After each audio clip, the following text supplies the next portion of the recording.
महाराष्ट्राचे विद्यमान राज्यपाल सी.पी. राधाकृष्णन एनडीएचे उपराष्ट्रपतीपदाचे उमेदवार, दिल्लीत भाजपच्या संसदीय मंडळाच्या बैठकीत निर्णय।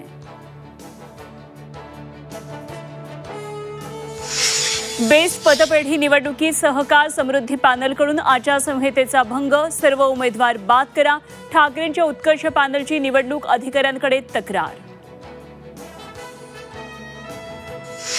मतांच्या चोरीचे राहुल गांधींचे आरोप निवडणूक आयोगाने फेटाळले। 7 दिवसात शपथपत्र द्या, अन्यथा देशाची माफी मागा। निवडणूक आयोगाचा राहुल गांधींना इशारा।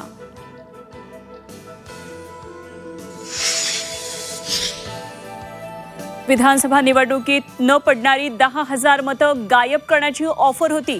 माजी आमदार बच्चू कडूंच्या वक्तव्याने खळबळ, कडूंचा पराभूत मानसिकतेतून आरोप, अजित पवारांचा पलटवार।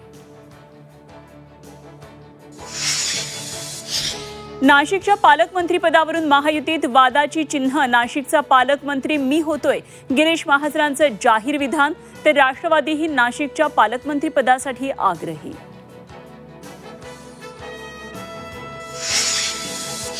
वसंतदादांचं सरकार पाडलं, शरद पवारांची पहिल्यांदा जाहीर कबुली, तर त्यांनीच नंतर मुख्यमंत्रीपदासाठी पाठिंबा दिल्याचं म्हणत पवारांनी सांगितलं तेव्हाचं राजकारण।